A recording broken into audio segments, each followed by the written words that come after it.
Kelly Olynk cashes in and he gets a nice contract from the Detroit Pistons. 3 years, $37 million for the former Miami Heat and Houston Rockets. So Olynk last season, he was in the Victor Oladipo deal, and he gets a pretty good contract here, like I mentioned, is Olynk.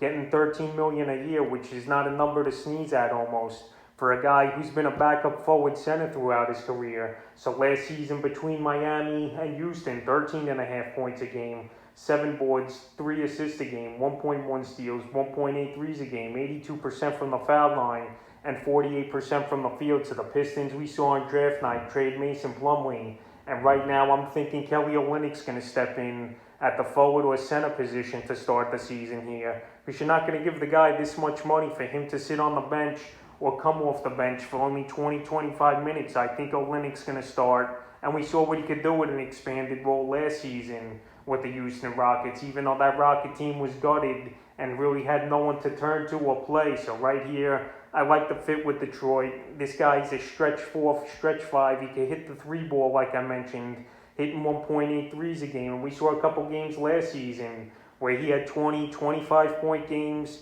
hitting a lot of threes, double-double games. So right here in Detroit, for one of the worst teams in the league, I think he's going to contribute and get the job done here as Olynk. And as far as fantasy basketball goes, he's probably a player you're going to target in the 6th or 7th round, or probably even later is Olynk, depending what his role is going to be. But if he puts up the type of numbers like he did last season, in Roto leagues, he was ranked 28th in fantasy basketball. So I like the fit for Olynk. It's good to see him get paid and get some money here.